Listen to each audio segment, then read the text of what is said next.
오늘 말씀 출애굽기 21장 말씀입니다. 하나님이 모든 생명의 창조자이십니다. 하나님이 모든 생명의 창조자이십니다라는 말씀 제목 가지고 오늘 21장 말씀 같이 보시면서 은혜 나누셨으면 좋겠습니다. 20장 말씀 여러분 기억하실 겁니다. 이스라엘 백성이 뭐 받아야 됩니까? 복을 받아야 됩니다. 그 복을 누가 주셔야 됩니까? 하나님이 주셔야 됩니다. 그것을 세상 모든 민족들이 보게 하고 싶으셨던 겁니다. 그래서 십계명이 가장 중요한, 가장 밑에 있었던 것이 누구에 관한 믿음이었습니까? 하나님에 관한 믿음이었습니다. 너희들이 온전히 유일하신 하나님만 믿는다는 것을 세상에 보이기를 원한다. 그래서 하나님께서 다른 우상들처럼 그렇게 하지 말고 이렇게 해라 라고 하나님께서 말씀하셨습니다. 모든 생명을 창조하시고 또 공의하신 하나님, 그리고 욕심 부리지 말고 이거저거 하지 말고 하나님께서 공급하여 주실 걸 믿고 뭐 하지 말라는 겁니까? 도둑질하지 말고 간음하지 말고 이와 같은 여러 가지 계명들을 하나님께서 뭐 하셨습니까? 주셨습니다. 가장 밑에는 뭐가 있다고요? 하나님에 대한 믿음이 있습니다. 오늘 21장 말씀도 그렇게 보셔야 됩니다, 여러분. 가장 밑에 뭐가 있습니까? 하나님이 계신데 어떤 하나님이 계시냐면 모든 생명의 창조자이신 그 하나님이 계십니다. 이 밑에서 올라온 가지들이 오늘 말씀입니다, 여러분. 이렇게 생각하시면 쉽습니다. 그냥 읽으시면요, 너무 정신이 없습니다. 왜냐하면 수천 년의 갭이 있기 때문에 이게 우리 삶 가운데 적용하기도 너무 힘들어요, 여러분. 근데 이 밑바닥을 보시면요, 이 가지를 이해할 수가 있게 되고 그걸 이해해야지 우리 삶 가운데 그대로 적용할 수가 있는데 오늘 제목이 그래서 모든 생명을 창조하신 하나님이십니다. 우리 21장 1절 말씀 같이 보시겠습니다. 자, 내가 백성 앞에 세울 무엇이다? 법규는 이러하니라. 결국 이 말씀은 모세가 세운 법규가 아니라 누가 세웠다는 겁니까, 여러분? 하나님께서 세웠다는 겁니다. 근데 십계명이 아니라 뭐라고 얘기하고 있습니까? 법규라고 얘기하고 있습니다. 이 단어를 조금 쉽게 설명하자면 하나님께서요, 십계명을 주셨고 이 십계명을 실생활 가운데 어떻게 행해야 되는지, 어떻게 적용, 구체적으로 하나님께서 명하신 명령들 이렇게 생각하시면 법규라는 단어를 쉽게 이야기하실 수 있습니다. 그래서 이 내용들을 보면 구체적으로 그때 당시에 이스라엘 백성들이 살아왔던 애굽의 삶, 거기에 기반을 두고 하나님께서 이제부터는 너희들이 내 백성이니까 거룩하게 구별되어서 이런 법규대로 살았으면 좋겠다라고 하나님께서 명하신 것이 무엇이다? 주신 것이 무엇이다? 바로 이 법규라는 게 중요한 겁니다, 여러분. 그래서 이 내용들을 자세히 보면요, 이 내용들을 자세히 보면 그 가운데 하나님께서 왜 이런 것들을 명하셨고 왜 이런 것들을 바라셨는지 여러분 우리가 자세히 알 수가 있습니다. 그 법규에 관한 내용들이 이제 나옵니다. 2절 말씀 같이 보겠습니다. 자, 시작. 내가 누구를 사면요? 자, 외국인이 아닙니다. 같은 동족입니다. 외국인이라면 전쟁에 나가서 포로로 끌고 왔던 사람이라고도 생각할 수 있는데 중요한 것은 내가 만약에 무엇을 하면 히브리의 종을 사게 되면입니다, 여러분. 여러분 이 말씀 보시면서 오해하지 마십시오. 뭐 사람들이 그러면 종으로 마음대로 사고 팔았네 이렇게 생각하지 마시고요. 그때 당시 왜 종이 생겼는지 여러분 우리가 먼저 이해하고 한번 보시죠. 그 뒷장입니다. 22장 3절 말씀 잠깐 보실게요. 이거 보시면 좀 클리어해지십니다. 22장 3절 말씀 뭐라고 나와 있습니까? 자, 헷 얻은 후에는 피 흘린 죄가 있으리라. 도둑은 반드시 뭐 할 것이다? 배상을 해야 돼요. 배상할 것이 없으면 자, 그 몸은 뭐 한대요? 팔아요. 이게 종이에요. 그 몸을 팔아서 그 도둑질한 것을 배상할 것이다 이겁니다. 그러니까 같은 히브리 사람, 같은 이스라엘 백성들끼리 종이 되어지는 경우는 바로 이 말씀처럼요. 돈 때문에 종이 되어지는 경우를 얘기하는 것입니다. 마땅히 갚아야 되는데 갚을 것이 없었을 때 무엇을 담보로요? 내 육체의 노동을 담보로 인해서 돈을 빌려 쓰는 것, 그것이 이 말씀에 나와 있는 내가 히브리의 종을 살 때 이렇게 이해하시면 쉽습니다, 여러분. 여러분 이 말씀을 오해하지 마십시오. 분명히 하나님께서 뭐 종의 제도 맞습니다. 그러나 중요한 건 여기에서 만약에 돈 때문에 이렇게 되어졌을 때입니다. 근데 여러분 이것도요, 지금 시대에 이런 생각에서 이 말씀을 보시면 안 됩니다. 지금 빚을 지는 이유는 여러 가지가 있습니다, 여러분. 욕심 부려서 빚을 지기도 하고 뭐 하기도 했지만 이때 당시는 그렇지 않습니다. 이때는 완전히 먹고 사는 것과 다 연결되어 있습니다. 그러니까 이것 아니면 먹고 살 길이 없을 때를 얘기한다고 생각하시면 됩니다. 빚을 갚아야 되는데 다른 방도가 없었을 때, 이것밖에 없었을 때, 그렇게 되어졌을 때 너희들은 이렇게 하라. 그 내용이 이렇게 나오는 겁니다. 보겠습니다. 그는 6해 동안 뭐 할 것이다? 섬겨야 될 것이다. 6해 동안 일을 해야 돼. 얼마를 빌렸든지 얼마를 받았든지 이거하고 상관이 없습니다, 여러분. 6해 동안 6년 동안 섬길 것이요. 7째 해는 뭐 하랍니까, 여러분? 몸값을 물지 않고 아직 남아 있더라도 10년을 더 일을 해야지 갚을 수 있는 상황이 있다 할지라도 나가 뭐 하게 될 것이다? 자유인이 될 것이다. 그러니까 이런 겁니다. 어떤 사람이 빚을 졌어. 이 빚을 갚지 못하면 당장 먹고 살 길이 없어. 다 죽게 되는 겁니다. 이만큼의 돈을 빌리러 갔어요. 근데 6년 동안 일했더니 이것밖에 안 돼요. 그럼에도 불구하고 7년째에 뭐 하라는 겁니까? 풀어주려는 겁니다. 그렇지 않으면 뭐 할 수가 없으니까 여러분, 살 수가 없으니까요. 그러니까 그렇게 필요한 사람은 뭐 하라는 겁니까? 이 말씀 보면 도와주라는 얘기로 이 말씀을 보셔야 되는 겁니다. 그 방법 없이는 도저히 살 수 없는 너희 형제들을 보고 그 사람들을 뭐 하지 말라고 보셔야 됩니까? 모른 채 하지 말라고 보셔야 맞습니다. 다 갚지 못해도 그거 받으려고 억지로 데리고 있지 말고 7년째가 되면 몸값을 물지 않아도 보여줘서 자유인이 되게 하라. 이게 이 말씀인 겁니다. 뭐하고 연관되어 있기 때문에 여러분, 종으로서 일한다는 것은 먹고 사는 삶과 연결되어 있기 때문에 여러분 이렇습니다. 자, 그리고 나서 3절 말씀입니다. 만일 그가, 여기서 그는 누굽니까? 그렇죠. 몸을 담보로 해서 돈을 빌린 사람입니다. 그가 혼자 왔으면, 싱글로 왔으면 싱글로 나갈 것이요. 이겁니다. 그런데 만약에 뭐 했으면요? 만약에 장가 들었으면 그의 아내도 그와 함께 뭐 할 것이다? 나가라고 얘기하는 겁니다. 당연한 거겠죠, 여러분. 이건 당연한 건데, 근데요, 4절 말씀입니다. 만일 주인입니다. 상전이 그에게 무엇을 주었어요? 예, 그렇죠. 집에서 종살이 합니다. 노동으로서 빚을 갚고 있을 때에 모르겠습니다. 눈이 맞아서 그랬는지 주인이 보기에 예뻐서 아니면 기특해서 그렇게 아내를 붙여줬는지 모르겠지만 이런 경우가 생겼을 때입니다. 그에게 아내를 주어서 그의 아내가 아들이나 딸을 낳았으면, 결혼해서 자식을 낳았으면 그의 아내와 그의 자식들은 자, 누구에게 속한 것이다? 그렇죠. 주인에게 속한 건 맞죠. 당연한 거예요. 자, 그는 그래서 뭐 하라는 겁니까? 단신으로 혼자 나가야 하는데, 이렇게 보셔. 혼자 나가야 하는 게 맞아요. 상식적으로 맞지 않습니까? 가족을 데리고 들어온 것이 아니라 주인의 소유인 여종을 붙여서 결혼하게 했으니까 거기서 태어난 자식까지 주인의 소유가 맞아요. 그래서 혼자 나가야 하는데, 여기까지 보셔야 돼요. 나가야 하는데, 여러분 5절 말씀 같이 읽겠습니다. 시작. 만일, 그렇죠. 만일 종이 분명히 말하기를 이렇게 얘기한다는 겁니다. 종이 이렇게 얘기해요. 내가 지금까지 지내보니까 내 상전이 너무 좋습니다. 내 처자를 내가 뭐합니다? 사랑합니다. 그럼 나가서 자유인이 되지 않겠다. 뭐 하겠다? 난 여기서 뭐 하겠다? 당신 밑에서 영원히 있고 싶습니다. 누구랑 함께 있고 싶습니다. 내 처자식과 함께 당신을 섬기면서 있고 싶습니다. 이렇게 요구한다면 어떻게 해주라는 겁니까? 여러분 6절 말씀 같이 보겠습니다. 상전이 그를 데리고 재판장애로 뭐 할 것이다? 가라는 겁니다. 또 그를 문이나 문설주 앞으로 데리고 가서 그곳에다가 송곳으로 그의 귀를 뀌두를 것이다. 그는 종짓도록 그래 자유가 할 수 있으나 누가 좋아서?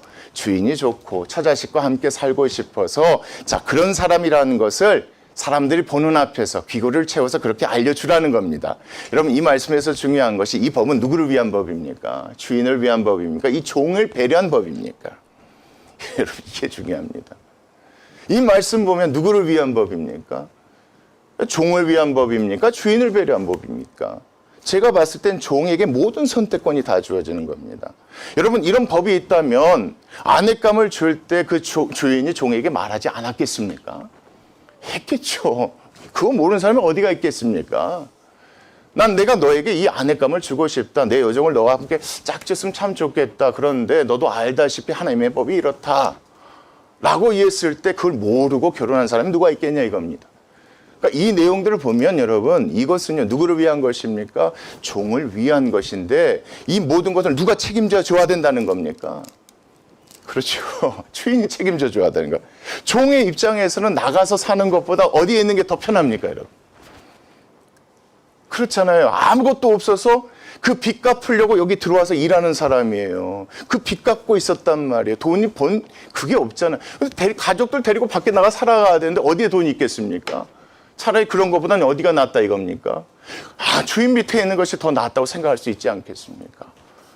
그런 사람을 뭐 하지 말라고 만든 법입니까?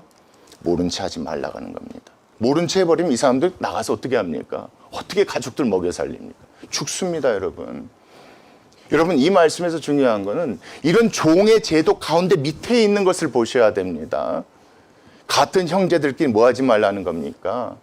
그죠? 먹을 것이 없어서 빚져서 당장 굶어 죽게 생기는 그 사람들 모른 채 하지 말라고 만드신 법이 이 말씀입니다. 그렇게 보셔야 이 말씀 가운데서 우리가 배울 것이 있고 여기 삶에 적용할 수 있는 것이 있는 겁니다. 종이라고 해서 남자 종만 있겠습니까? 그렇지 않죠. 여자 종도 있죠. 여러분, 그에 관한 내용이 7절부터 11절까지 나옵니다. 한번 보시겠습니다. 7절 보겠습니다. 사람이 자기의 딸을 오죽했으면 여종으로 팔겠습니까, 여러분?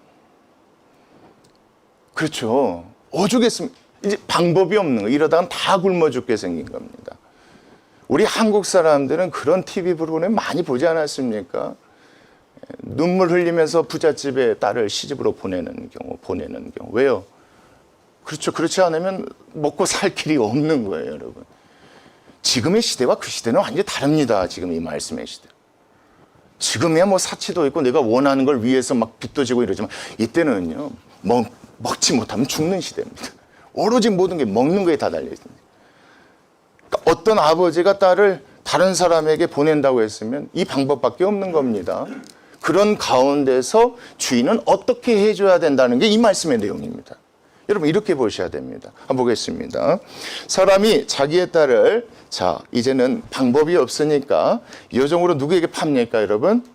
어떤 남자에게 팝니다. 이방인 아닙니다. 유대인입니다. 이게 팔았다는 표현 여러분 좀 거슬릴 수도 있지만 내용 전체를 보십시오. 그는 누구같이 나오지 못할 것이다. 남자 종처럼요, 7년째 나오지 못해요. 이게 판다는 의미가 뒤에 보면요, 단순히 종으로 보낸 것이 아니라 아내감으로 보내는 경우, 이런 경우를 얘기하는 겁니다. 8절 보겠습니다. 만일 상전이 누구를 기뻐하지 못하면 대로온 그 여인을 기뻐하지 못하여 뭐하지 아니하면, 아내로서 받아들이지 아니하면, 상관하지 아니하면요, 잠자리를 하지 아니하면, 아내로서 받아들이지 아니하면, 뭐 할 수 있다? 그를 속량하게 할 것이다. 이 표현이 뭐냐면 그 여인을 또 다른 데로 보내야 된다. 다르게 해야 된다. 이겁니다. 그대로 두면 안 된다는 겁니다. 그런데 상전이 그 여자를 결과적으로 뭐 하게 된 것이니? 결혼하겠다고 해서 데리고 온 것이니 결과적으로 속인 것이 되지 않겠습니까? 속인 것이 되었으니 누구에게는 절대 보내지 않아야 된다. 외국인에게는 절대 보내서는 안 된다. 이런 상황 가운데 어쩔 수 없이 자기의 딸을 부잣집에 아내감으로 보냈어요. 근데 그 주인이 내 딸을 마음에 들지 않았단 말이에요. 그때 주인에게 하나님께서 이렇게 명하시는 거예요. 네가 그렇게 좋아하지 않는 거 이해할 수 있다. 그런데 분명히 그 여자의 삶을 책임져 줘야 된다. 그런데 누구한테 보내면 안 된다. 외국인에게는 절대 보내면 안 된다. 그 다음 말씀입니다. 만일 그를 자기 아들, 며느리감으로 삼고 싶다면 이겁니다. 아들에게 주기로 하였으면 그를 누구처럼 대우해야 된다. 딸처럼 대우해 줘야 된다 이겁니다. 그러니까 지금 뭐 했습니까? 먹을 것이 없어서 모든 가족이 다 굶어 죽게 생긴 아버지 입장에서 딸을 부잣집에 보낸 거예요. 그 여인에 대해서 이렇게 책임져 주라고 하나님께서 명령하신 거예요, 여러분. 이거는요, 주인에게 뭐 그렇게 덕될 것이 없어요. 마음에 안 들면 보내버리면 끝나야 되는데 여기서 책임져 주라고 얘기하시잖아요, 여러분. 여러분, 그 다음 말씀이 절정이 한번 같이 읽겠습니다. 시작. 만일 상전이 다른 여자에게 뭐하면, 그렇죠, 다른 여자에게 장가를 들은 거예요. 여러분, 이걸 첩으로 생각하시면 안 될 것 같아요, 여러분. 장가를 들었을 때 그 여자가 먹을 음식입니다, 여러분. 책임져 주라는 겁니다. 입을 것, 의복 책임져 주라는 겁니다. 또 뭣도 알아요, 여러분? 이 동침 여러분, 이건 잘못 번역된 겁니다. 부인으로서의 권리를 주라는 게 이 동침입니다. 언어가 같기 때문에 이걸 번역하는 가운데서 동침이라고 나와 있는데 그렇지가 않습니다. 아내로 삼지도 않고 며느리도 삼지도 않고 집에다 두렸는데 이 사람에 대해서 뭐 해라는 거예요? 다 책임져 주라는 거다. 근데 만약에요, 이 중에 하나라도요, 11절입니다. 그가 이 중에 하나, 세 가지를 시행하지 아니하면 여자는 뭐 합니까? 돈을 내지 않고입니다. 그러니까 이건 거예요, 여러분. 아버지가 딸을 보낼 때요, 여기 있는 주인으로부터 뭘 받았다고 생각하시면 됩니까? 돈을 받았던 거예요. 빚졌던 것도 갚고 막 이랬겠죠. 근데 지금 나와게 되는 상황 가운데 다시 그 돈을 줄 필요가 없다는 게 이거예요. 속전을 내지 않고 거저 나가게 해줘야 된다 이겁니다. 그 돈 가지고 뭐 할 수 있도록, 그 가족이 먹고 살 수 있도록 너희들이 해줘야 된다 이겁니다. 여러분, 이 말씀 보면 좀 어려우실 수 있지만 간단합니다. 종에 대한 제도 가운데 하나님께서 명하신 이유가 있죠. 왜 종에 대한 제도가 생겼냐 이거예요. 여러분, 먹고 살 것이 없다 이거예요. 그것 때문에 이 방법을 통해서 먹고 살려고 하는 사람들에게 너희들이 같은 형제지 않느냐 이거예요. 형제니까 모른 척 하지 말고 있는 자가 도와줘야 되지 않겠느냐 이겁니다. 책임져 줘야 되지 않겠습니까? 그게 여러분 이 종의 제도의 핵심인 겁니다. 여러분, 돈 빌려준 거 그때 안 해오감 됐고 돈 준 거 다시 받으려고 하지 말고 네가 못 해주니까 그거 먹고 잘 살라고 도와줘야 되는 것이 무엇이다? 이게 바로 그것이다. 왜 그렇지 아니하면 여러분 그들이 살 방법이 없어요. 여러분, 이렇게 도와주지 않으면 안 되니까. 뭐하고 연관되어 있는 겁니까? 여러분, 이게 생명과 연관되어 있는 거기 때문에 이 종의 제도는 그거예요. 어떻게 해서든지 서로 돕고 살게 하려고 하나님 만드신 거예요. 여러분, 우리가 잊지 마시게, 이게 믿는 자들의 삶이 되어야 해요. 여러분, 잘 사시는 분도 있어요. 그렇지 못한 사람들도 있어요.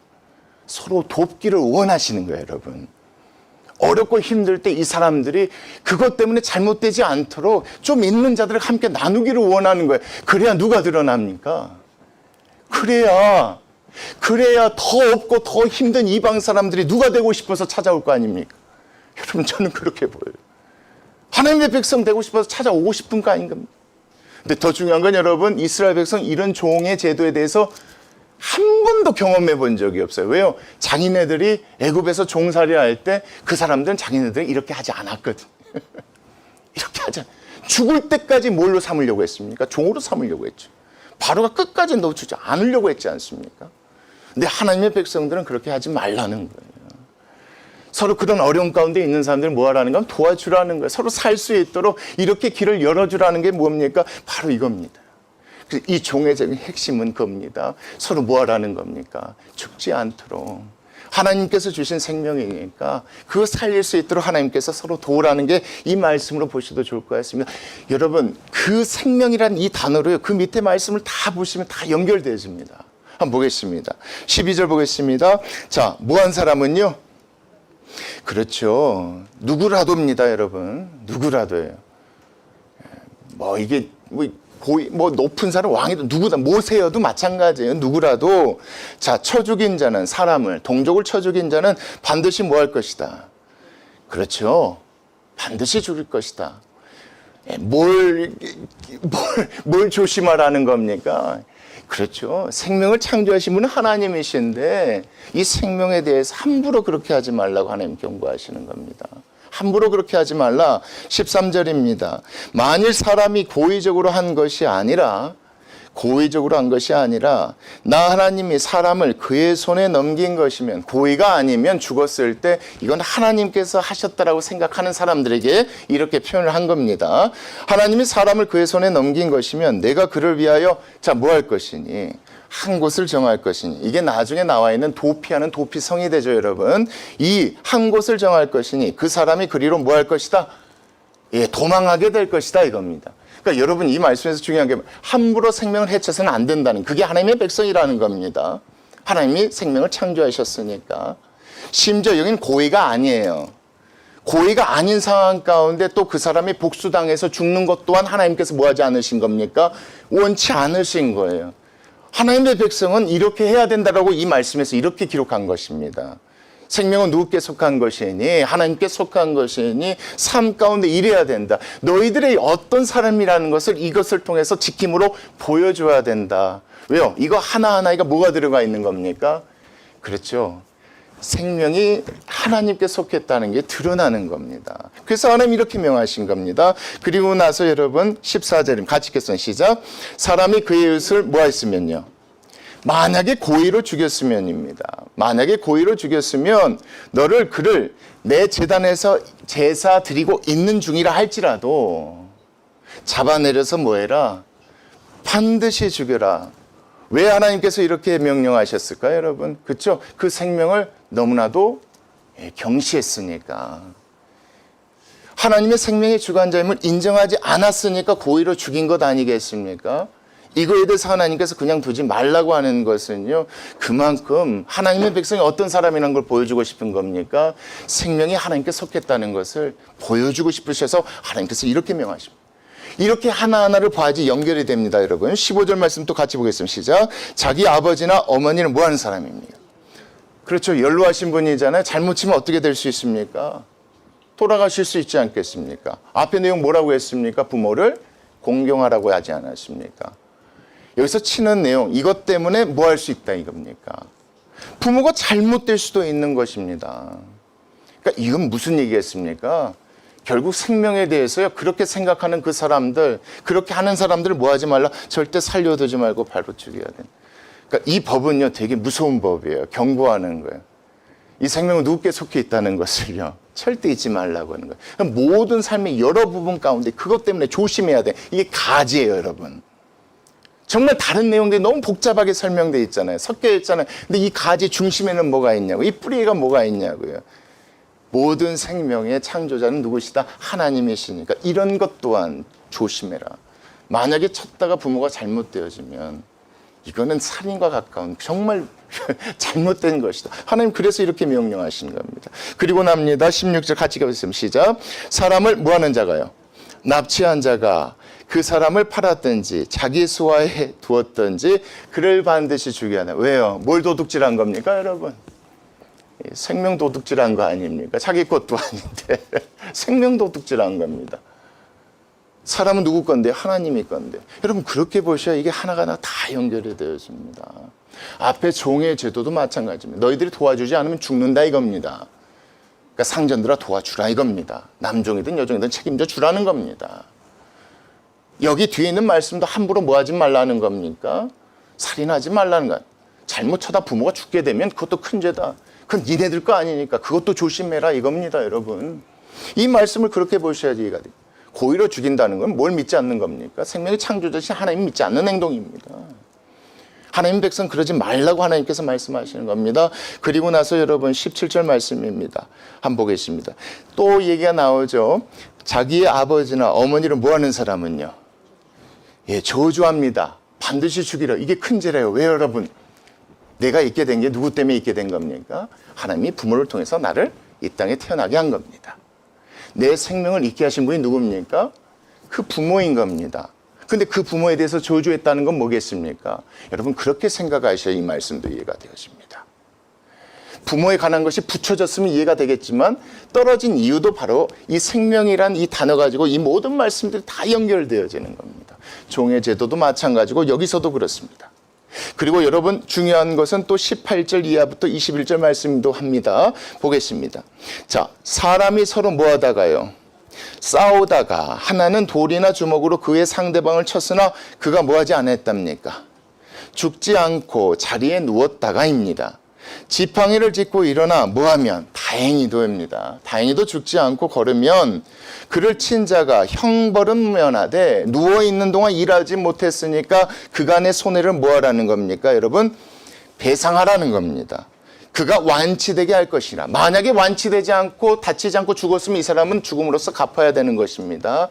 근데 그러지 않았을 경우는 배상하래요, 여러분. 그러니까 뭐 해서도 안 된다는 겁니까, 여러분? 생명을 다치게 해서도 안 된다는 겁니다, 여러분. 하나님의 백성이 이래야 된다는 겁니다. 누군가 도움이 필요하고 그거 없으면 죽게 되어졌을 때 모른 채 하지 않는 것이 하나님의 백성입니다. 그게 종의 제도의 핵심입니다, 여러분. 생명은 내 생명이 아니기 때문에 함부로 해쳐서는 안 된다는 겁니다. 그게 하나님의 백성이라는 겁니다. 심지어 뭐 해서도 안 된다는 겁니까? 다치게 해서도 안 된다는 겁니다. 왜요? 내 것이 아니니까 이겁니다. 누구 것이니까? 모든 생명의 창조주가 하나님이실 것이니까 이것마저도 하면 안 된다는 겁니다. 그리고 나서 여러분 20절입니다. 자, 사람이 뭐일 때요, 여러분? 매로입니다. 여기서 매라는 단어가 너무 중요합니다. 그러니까 홧김에 때리는 게 아닙니다. 고의로 때리는 게 아닙니다. 이때는요, 종으로서 데리고 있었을 때 그 집안마다 뭐가 있겠습니까? 규율이나 법도가 있지 않겠습니까? 이것을 매를 갖고 그러니까 로드라고 영어로 나와 있으니까 작대기를 가지고 훈계할 때를 얘기하는 겁니다. 매로입니다. 훈계할 때 그의 남종이나 여종을 쳤는데 잘못 맞아서 죽게 되는 경우를 얘기하는 겁니다. 주라고 떼는 게 아닙니다, 여러분. 잘못을 따지기 위해서 매를 가지고 훈계했을 때 만약에 의도치 않게 죽게 되어지면 반드시 뭘 받아야 된다. 이것까지라도 조심해야 된다는 겁니다. 이런 경우가 없거든요, 여러분. 종이 죽고 살고 이거 누가 죽일 수 있는 겁니다. 내 소유니까 그때 당시 사람들은. 근데 하나님의 백성은 이것까지도 하면 안 됩니다. 절대 하면 안 됩니다. 다쳐서 잘못 죽게 되었을 때 형벌까지 받아야 된대요. 그리고요 21절입니다. 같이 읽겠습니다. 시작. 그가 하늘이나 이틀을 뭐하면요. 그렇죠. 연명해서 살아나면 형벌을 면하리니 그는 상전의 재산입니다. 당장 죽지 아니하고 1, 이틀 좀 견뎠다가 나중에 죽게 되어지면 이런 경우는 어떻게 해라? 형벌을 면할 수 있게 되어진 것이다. 이 얘기입니다. 그럼 똑같이 적용해야 되지 않나? 이런 궁금증을 갖고 있을 수 있겠지만 이것만 해도 여러분 그때 당시 사람들에게 충격이었다고 생각하시면 됩니다. 왜요? 종은 자기가 갖고 있는 소모품이었고 언제든 죽일 수도 있고 살릴 수도 있고 팔 수도 있고. 근데 그런 사람들에 대해서 그렇게 하지 말라는 겁니다. 왜요? 그 모든 생명은 누구께 있는 것이니까 함부로 죽여서도 안 되고 다치게 해서도 안 되고 그렇게 했을 때는 고의가 아니더라도 벌을 받아야 될 것이고 이 얘기가 여러분 21절 말씀까지 이어집니다. 자, 이런 관점에서 여러분 22절 이하도 보셔야 됩니다. 한번 같이 보겠습니다. 시작. 사람이 싸우다가 임신한 여인을 쳐서 낙태하게 하였으나 입니다. 아직 태어나지 않은 아이 생명을 얘기하는 겁니다. 아직 엄마의 뱃속에 있었는데 고의가 아니었는데 싸우다가 임신한 여인을 쳐서 낙태하게 하였으나 자, 딱 당장 보여지는 다른 애가 없으면 그 남편의 요구대로 청구대로 반드시 무엇을 내야 된다? 태어나지 않는 생명도 누구의 생명입니까? 하나님께서 주신 생명이에요. 이것조차도 조심해야 된다는 겁니다. 억지로 끼워 맞히는 게 아니라 여러분 끝까지 보시면 한 가지 주제 갖고 떨어지는 겁니다. 왜요? 옛날엔 그랬잖아요. 뱃속에 태어나지 않는 생명은 생명으로 보지도 않고 어린아이들까지 무시하고 그랬잖아요, 여러분. 여자애 뭐 이런 거 없었잖아요, 여러분. 그런 시대에 하나님께서 이와 같이 명하신 거예요. 모든 생명은 다 내게 속한 것이다. 다 내 것이다. 믿는 너희들은 절대로 그러면 안 된다. 이것이 너희들이 살아가면서 지켜야 될 규범들이다. 이렇게 보셔야 이 말씀도 이해가 되어집니다. 잘못되지 않았는데 다행히도 그거에 대한 잘못을 했으니까 남편이 요구했을 때 벌금을 내야 된다 이겁니다. 이 관점에서 여러분 23절 이하를 보셔야 이해합니다. 여러분 같이 보겠습니다. 그러나 다른 애가 뭐하면 있으면 갚되 생명은 아기가 잘못되면요 생명으로 갚아야 된다 이거예요. 그 생명까지도 하나님께 속해 있으니까 그렇게 해야 된다는 겁니다. 자, 그리고 눈은 만약에 눈이 상했으면 이가 상했으면 이로, 손이 상했으면 손으로, 발이 상했으면 발로. 자, 25절 같이 읽겠습니다. 시작. 만약에 된 것은 된 것으로, 상하게 하는 것은 상함으로, 때린 것은 때림으로 갚아야 되니까 명심해라 이겁니다. 뱃속에 있는 생명까지도 귀하다. 절대 뭐 하면 안 된다. 다치고 상하게 해서는 안 된다. 그것이 누구다? 하나님의 백성이다. 이 얘기를 이야기하고 있는 겁니다. 여러분 그 관점에서 26절, 27절 말씀도 보셔야 됩니다. 보겠습니다. 사람이 그 남종의 한 눈이나 여종의 한 눈을 쳐서 뭐하게 하면? 상하게 하면 그 눈에 대한 보상으로 그를 놓아줄 것이다. 네 소유로 있는 남종과 여종도 뭐하라는 겁니까 여러분? 그렇게 보셔야 됩니다. 27절과 같이 보겠습니다. 시작. 그 남종의 이나 여종의 이를 쳐서 빠뜨리면 그에 대한 보상으로 그를 뭐 해야 된다? 놓아줘야 된다. 종의 생명까지도 귀하다. 그들도 내 백성이고 내 사람들이니까 네 소유라고 해서 마음대로 하면 안 된다. 왜요? 다른 사람들은 마음대로 했거든요. 때리고 싶으면 때리고 입 뽑고 싶으면 뽑고 죽이고 싶으면 죽이고 팔고 싶으면 팔고 그렇게 하지 말라는 거예요. 종의 법도 그렇고 함부로 살인하지 말라는 것도 그렇고 다치게 하지 말라는 것도 그렇고 뱃속에 있는 아이가 잘못되었을 때 하나님께서 이와 같이 무지막지한 벌도 정하신 것도 뭐하지 말라는 거, 함부로 대하지 말라는 거. 생명은 누구께 속한 것이니? 하나님께 속한 것이니. 하나님 창조하셨으니. 여러분 하나님이요 사람만 창조하셨습니까? 아니요. 동물도 창조하셨죠. 그래서 여러분 28절 이하를 그렇게 보셔야 됩니다. 보겠습니다. 소가 남자나 여자를 받아서 뭐 하면요? 죽이면입니다. 그 소는 반드시 뭐 해야 됩니까? 돌로 쳐서 죽여야 된다고 얘기합니다.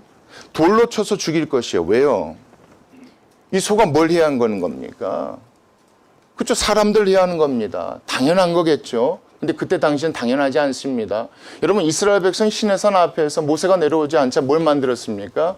이건 하나님이다 하고 만들었던 우상이 어떤 모양이었습니까, 여러분? 송아지 모양이었던 거 여러분 기억하실 겁니다. 내가 만든 모든 사람들은 무엇보다 더 소중하다는 겁니까? 이거보다 훨씬 소중한 것이다. 그거 살려두면 안 된다는 거예요. 아무리 너희들이 애굽에서 신성시하는 그걸 할지라도 절대로 그거 살려두면 안 된다. 왜요? 내 생명은 중요한 것이니까. 내 백성들은 중요한 것이니까 그 고기는 뭐 하지도 말라. 심지어 먹지도 말 것이며. 자, 뭐 하라는 겁니까? 임자는 그 주인은요, 당연히요, 자기 책임이 아니니까 형벌은 면하겠다 이겁니다. 그런데 29절 같이 읽겠습니다. 시작. 소가 본래 받는 버릇이 있고 그 임자는 그로 말미암아 무엇을 받았습니까? 여러 차례 경고를 받은 겁니다. 자, 근데 단속하지 아니하여 남녀를 막론하고 받아 죽이면 그 소는 돌로 쳐서 죽여라. 당연하겠죠. 사람은 생명을 해였으니까 돌로 쳐 죽이겠지만, 자, 누구도 죽여야 된다는 겁니까? 그 주인도 죽여야 된다는 겁니다. 동물보다 뭐가 더 중요합니까? 사람 생명이 중요한데 사람이 알면서도 뭐 하지 아니하였으니까, 이걸 대비하지 아니하였으니까 그렇게 하라는 겁니다. 그만큼 이스라엘 백성들은요, 이 규례 가운데 그걸 생각했어야 되는 겁니다. 어떤 이유가 있었든 어떤 상황이든 절대 사람의 생명을 해하면 안 돼. 이런 생각들이 있던 겁니다. 매사에 뭐 해야 되는 겁니까? 항상 긴장하고 깨우고 준비하고 있어야 되는 겁니다.